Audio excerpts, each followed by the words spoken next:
aqui no Fale de Mim. Estamos preparados para mais um estudo da palavra? Estamos. Hoje nós vamos falar um assunto um pouquinho polêmico, mas eu queria já de antemão dizer que eu pretendo não me aprofundar muito na polêmica não, tá, gente? A gente vai focar mais mesmo aqui no estudo que interessa, tá bom? Então vamos orar para Deus abençoar esse nosso estudo, abrir nossa mente e dar continuidade aí, tá bom? Oremos. Senhor, maravilhoso Deus, muito obrigado, Deus, por essa noite que o Senhor me deste, onde o Senhor permitiu que eu pudesse descansar, do qual há muito tempo o Senhor tem me acordado nas madrugadas, me pedindo para realizar, Senhor, os seus projetos. Então aqui estamos, Senhor. Eu acredito que quem está me assistindo também tá assim, com certeza em algum momento sentiu uma vozinha sua ali no ouvidinho para estar aqui comigo, para aprendermos juntos. E com certeza essa pessoa também vai conseguir levar esses entendimentos, esses esclarecimentos, esses estudos para outras pessoas também. Então, Senhor, esteja nos abençoando, esteja trabalhando na nossa mente, que o Senhor modifique aquilo que não é aquilo que não pertence a Ti, e traz, Senhor, traz pra gente, Senhor, as suas vontades para que a gente consiga, Senhor, chegar a esses objetivos, porque nós somos falhos, a gente é humano, a gente comete erros o tempo todo e a gente precisa da sua orientação. Então, esteja conosco nesse estudo, em nome de Jesus. Amém. Então, vamos lá. Hoje eu vou usar óculos porque, gente, ler sem óculos realmente, olha, eu vou te falar, não dá, é difícil. Mas o assunto de hoje é faça o bem. Fazer o bem. Então, eu convido vocês a estarem abrindo a Bíblia em Tito 3, de 1 a 8. A leitura vai ser um pouquinho puxada, mas eu acredito que vai valer a pena a gente aprender. Então, vamos lá. A salvação conduz às boas obras. Olha, a salvação conduz às boas obras. Deixando bem claro que não somos salvos por praticarmos boas obras o tempo todo, tá? Mas que, com certeza, leva a uma ajudinha lá, né? Porque aqui a salvação conduz, então ela nos conduz a levar a termos essas atitudes de boas obras. Então isso é bom, é um bom sinal, né? Que se a gente estiver com o coração aberto para praticar essas boas obras, então significa que a gente está salvo, a gente está lá dentro do projeto. Então vamos lá. Número 1. Versículo 1, gente, número 1. Admoesta-os a que se sujeitem aos principados e autoridades, que lhes obedeçam e estejam preparados para toda boa obra. Que a ninguém infamem, nem sejam contenciosos, mas modestos, mostrando toda mansidão para com todos os homens. Porque também nós éramos noutro tempo insensatos, desobedientes, extraviados, servindo a várias concupiscências e deleites, vivendo em malícia e inveja, odiosos, odiando-nos uns aos outros. Mas quando apareceu a benignidade e amor de Deus, nosso Salvador para com os homens, não pelas obras de justiça que houvéssemos feitos, mas segundo a sua misericórdia, nos salvou pela lavagem da regeneração e da renovação do Espírito Santo, que abundantemente Ele derramou sobre nós por Jesus Cristo, nosso Salvador, para que, sendo justificados pela sua graça, sejamos feitos herdeiros segundo a esperança da vida eterna. Fiel é a palavra, e isto quero que deveras afirmes, para que os que creem em Deus procurem aplicar-se às boas obras. Estas coisas são boas e proveitosas aos homens. Gente, que forte! Que forte! Eu quero ser uma herdeira. Não sei você, mas eu quero. E aqui ele falou uma coisa assim super que que eu tinha acabado de falar aqui. Que a gente tinha essas outras características, né? De ser desobediente, extraviado, servindo a outras coisas, maldoso, invejoso. Mas a partir do momento, ele bota até o mais aqui, né? Mas quando apareceu a benignidade e o amor de Deus, isso tudo sumiu, né? Então a gente muda automaticamente. E aqui ele deixa aquilo claro, que não foi pelas obras de justiça que houvéssemos feito. Ou seja, não foi pelas aquelas obras que eles estavam fazendo, mas... Gente, desculpa. Mas segundo a sua misericórdia. Então, realmente, é isso. Deus, ele é justo. A gente tem que contar com isso. Então, a partir do momento que a gente se propõe a fazer as coisas boas, ele é amor. Então, com certeza, ele vai dar o devido valor e a devida atenção a isso, né? E vai ter a misericórdia devida para nos presentear, né? Com a bênção dele de poder sermos herdeiros. Então, vamos agora para o nosso estudo. A partir dessa leitura que nós fizemos da palavra.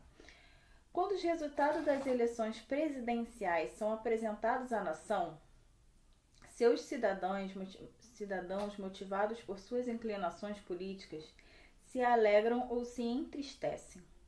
Aqueles que votaram no vencedor provavelmente aceitarão a autoridade do governo que ele estabelecer. Os outros votantes, em sua maioria, se submeterão à nova autoridade, mesmo sem desejar. Os cristãos devem ir além da simples submissão a autoridades governamentais e seguir o princípio que estão descritos na Bíblia. Ao escrever a Tito, o apóstolo Paulo disse que deveríamos ser igualmente pacíficos e amáveis e fazer o bem sem difamar ninguém. Tito estava trabalhando entre os cristãos de Creta, um lugar conhecido por causa de seus moradores indisciplinados. Havia boas razões para dizer coisas mais a respeito das pessoas que viviam e governavam o local, mas Paulo admoestou os cristãos a não agirem dessa forma. Na verdade, Paulo mencionou 7 vezes. Eu sempre me perco quando eu tenho essa... Paulo mencionou 7 vezes nesta sua breve carta a importância de fazer o bem, ser amigo do bem, ensinar a fazer o bem, ser padrão de boas obras, zeloso e ser solícito nas práticas das boas obras. Ser solícito, né? Ser solidário. Coisa que muita gente hoje tem dificuldade, né? Mas a gente entra nessa parte com mais detalhes depois. A carta de Paulo é um lembrete oportuno de que, como cristãos, devemos fazer o que é bom para as pessoas, sem considerarmos se aprovamos os seus valores e concordamos com a sua política. Pode não ser fácil, mas é o certo a ser feito. Isso quem disse foi Julie Eckerman Link. Então, gente, esse assunto é polêmico porque a gente acabou de passar por isso, né? Nas nossas eleições aí no Brasil, a gente passou por uma eleição bem, vamos dizer, calorosa, né? Eu fiquei muito assustada porque eu não estava no Brasil, eu estava aqui e eu vi, quem vê de fora, muitas das vezes acaba vendo melhor, né? E eu vi o que se tornou essas eleições, sabe? Uma coisa assim escandalosa. Eu nunca imaginei na vida presenciar, em pleno século XXI, uma eleição onde a religião ainda pudesse exercer o seu peso. Porque a gente sabe, né, que no passado, principalmente na era medieval, essa época até um pouco mais para frente, onde o catolicismo e o protestantismo eram praticamente toda a política da nação e movia toda a política, e muito sangue foi derramado nessa época. Muitas guerras foram feitas e era uma loucura. E assim, eu fico pensando o quanto que as pessoas estavam cegas, não conseguiam ver que estavam criando matança atrás de matança, né? Conseguindo matanças em prol de política e de uma religião que um é certo ou outro é errado, sabe? Então, assim, vamos considerar que era um povo ainda, mas vamos usar a palavra ignorante, assim, né? Que não tinham tanto conhecimento, talvez, como nós, apesar deles também serem inteligentes, mas são épocas diferentes, então vamos considerar dessa forma. Mas hoje, gente, hoje nós temos aí a internet que nos dá um acervo enorme de informação, sabe? Hoje a gente é muito mais evoluído e ainda estamos vivendo a mesma briga, as mesmas guerras. Eu entendi tranquilamente a questão do povo não querer o PT, né? No caso, que já estava há muitos anos no governo, anos e anos, né? No governo e a gente não teve, digamos assim, nenhum crescimento considerável. Isso eu entendo. Mas com relação ao atual presidente Jair Bolsonaro, ele conseguiu criar um ódio dentro do coração das pessoas, principalmente dos cristãos, que chegou a um ponto que eles não estavam mais defendendo os seus ideais políticos, eles estavam defendendo ao Bolsonaro. Sabe? Tipo assim, quem é ele, gente? Quem é ele? Quem é Lula? Eu nunca conheço. Alguém conhece eles pessoalmente? Que eu acredito que ninguém conheça cada um desses indivíduos pessoalmente, intimamente, para poder dizer se aquela pessoa é correta, sabe? E praticamente, pelo que a gente estava vendo daqui, ele estava se tornando um messias intocável, onde as pessoas pararam de defender os ideais políticos e passaram a defender a ele. Então, assim, isso, como cristãos, é super errado. Assim como a gente está estudando aqui agora, Paulo, ele advertia naquela época, que há muito tempo atrás era um povo indisciplinado. Ele mesmo diz aqui que era um povo indisciplinado, ou seja, é diferente.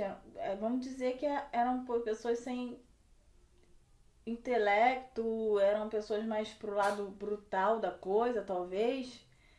Então, Paulo advertiu os cristãos a não seguirem aqueles exemplos. Então, assim, ok, você acreditava que Bolsonaro era o certo, o voto, ele é secreto. Justamente porque política já é um assunto particular, difícil de se debater, né? Então você já tinha que ficar na sua desde já. Qual você voto? Não sei. Eu lembro que eu vi que o Luciano Huck, todo mundo queria saber em quem ele ia votar.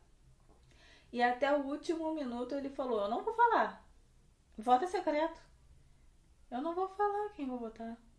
Porque isso é um direito de cada cidadão. Mas não, tava todo mundo expondo. E eu não falo. Eu falo até de mim também. Porque eu via declarações, mas eu ficava chateada com as declarações que eu via, né? Declarações e vídeos, sei que, falando sobre o Bolsonaro, aquilo me deu uma raiva mesmo. Como pode um cara que quer, uma pessoa que quer ser presidente do meu país, se pôr dizer essas coisas. Mas até que ponto eram ou não verdade? Então a gente tem que se colocar na nossa. Depois de um tempo eu fiquei, calada. E aquilo, ele foi eleito? Amém, gente. A gente tem que daí pra frente aceitar e respeitar. Como tá dizendo aqui. Que muitos iriam ficar felizes com aquele presidente e muitos não. Mas que tínhamos que seguir os princípios que estão escritos na Bíblia, né? E não difamar ninguém. E aceitar de coração aberto e continuar torcendo para que realmente nosso país tenha a chance de melhorar, né? Orar por ele agora.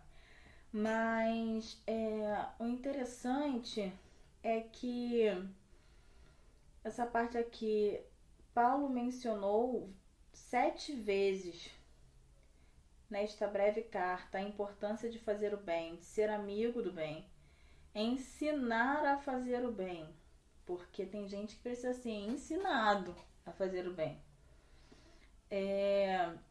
Ser amigo do bem, ser padrão de boas obras e ser solícito nas práticas de boas obras.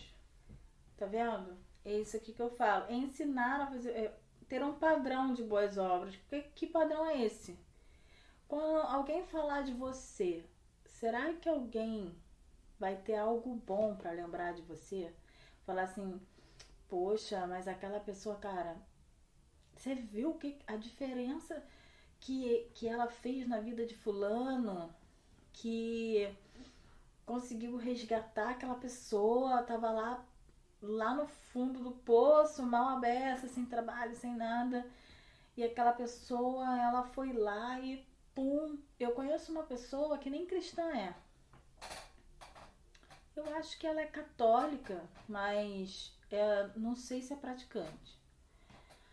E ela é assim, ela ajuda, ela gosta de ajudar as pessoas e ela bota a pessoa na casa dela. Na casa dela. Não quer saber se vai ser assaltada por aquela pessoa, se de repente vai perder o marido, se é mulher, se é homem, se é preto, se é branco, se é transexual, se é homossexual, ela não quer saber. Tá precisando? Vamos lá. E assim, vamos lá mesmo, sem meias voltas. Ontem eu tava vendo, eu sigo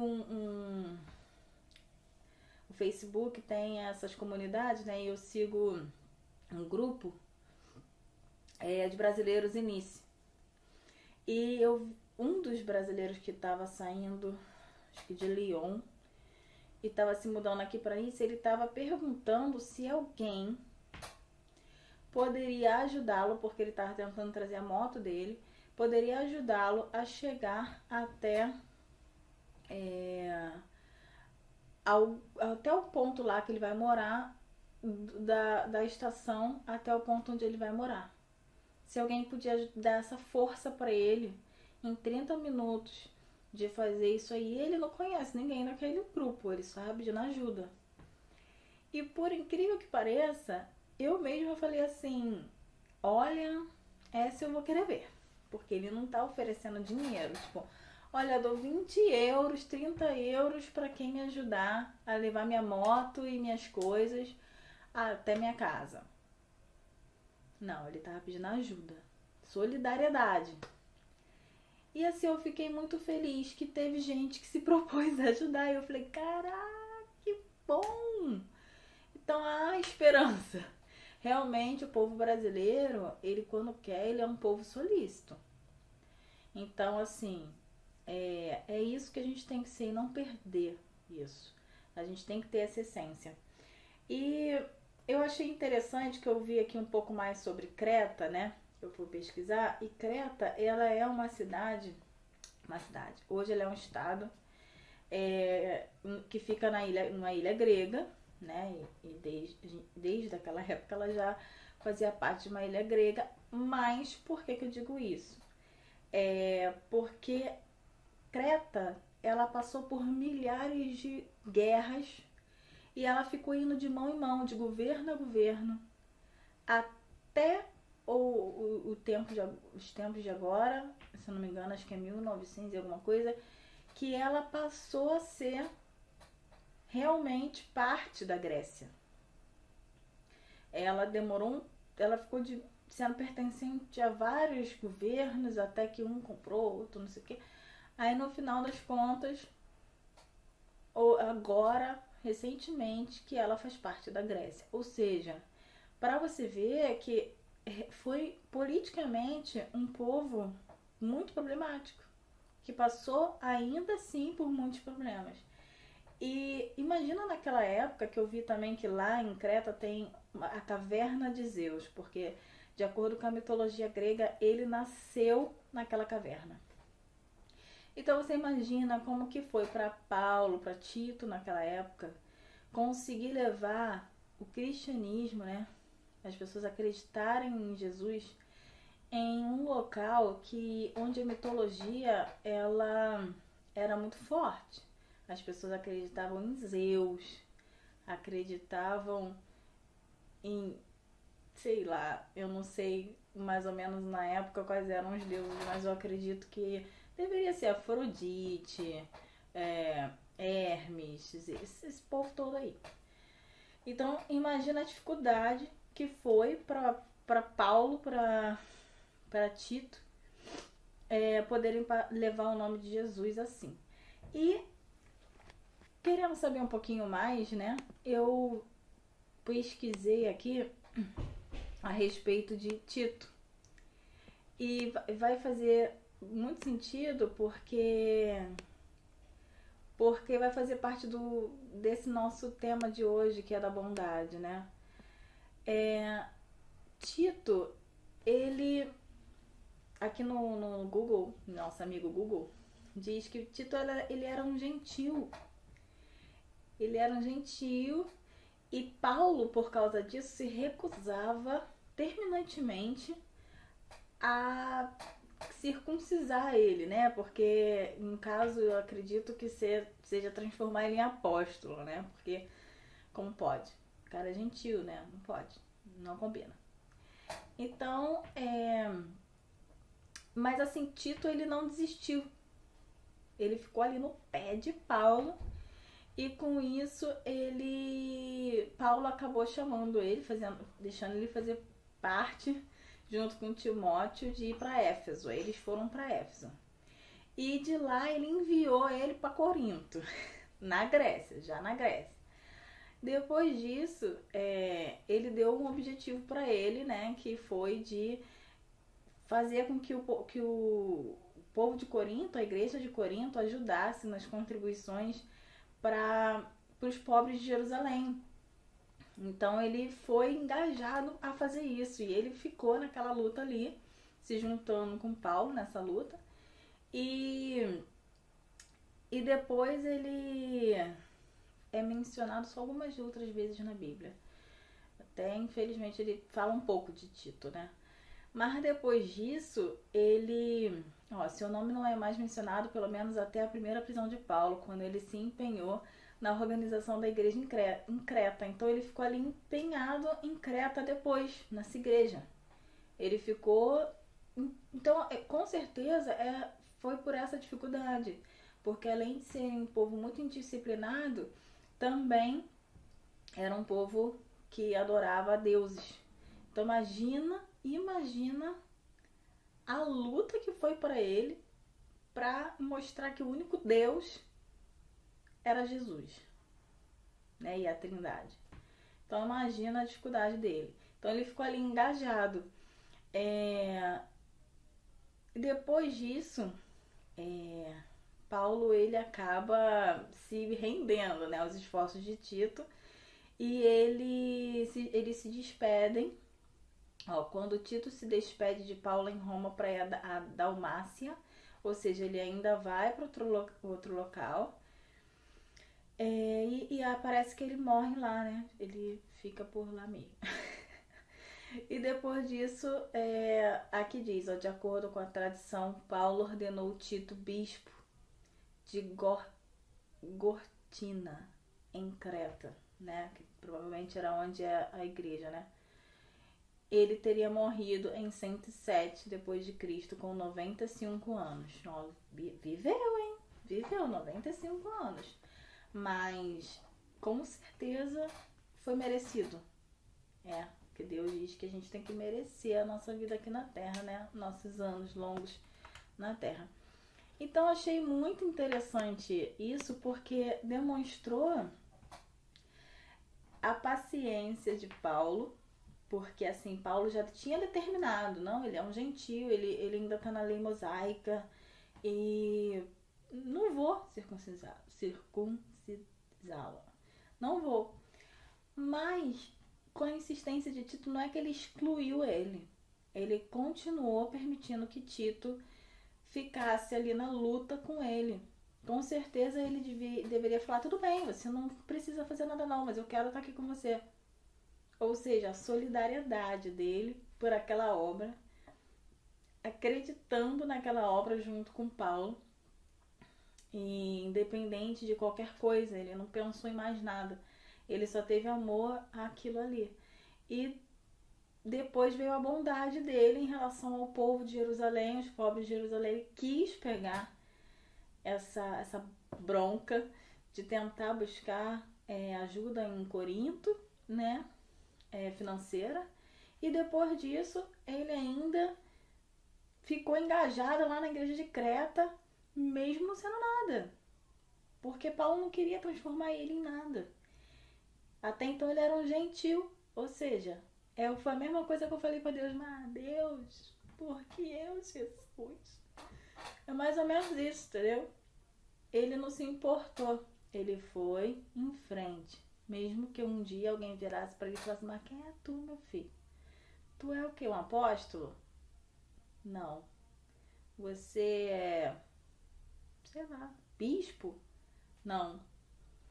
Mas não importou isso para ele. Ele queria, a bondade dele era muito maior, a solidariedade dele pela obra era muito maior, e isso não importava. Então é isso, sabe? Eu achei que valeu muito a pena.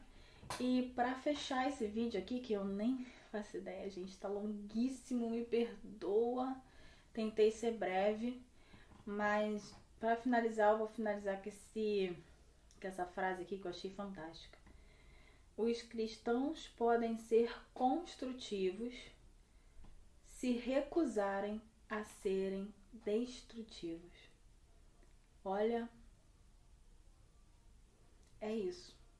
A gente não tá aqui para usar a Bíblia para atacar ninguém, para usar a palavra de Deus para atacar ninguém, para dizer o que tem que ser feito, porque quem tem que convencer alguém de alguma coisa é o Espírito Santo, não somos nós. A única coisa que a gente tem que fazer é seguir as instruções que Deus nos deu, né? Que é guardar as palavras dele no nosso coração, e é isso que a gente está fazendo aqui. Amar uns aos outros, que é o que a gente praticar a bondade, e pronto. Então nós não temos que ser destrutivos, nós temos que ser construtivos, nós temos que fazer a diferença aqui e não trazer mais problemas, mais discórdias, mais dor. Tá bom, gente? Muito obrigada por estarem comigo até esse final desse vídeo. Eu espero que vocês tenham aguentado. Também espero que tenha sido muito útil para vocês.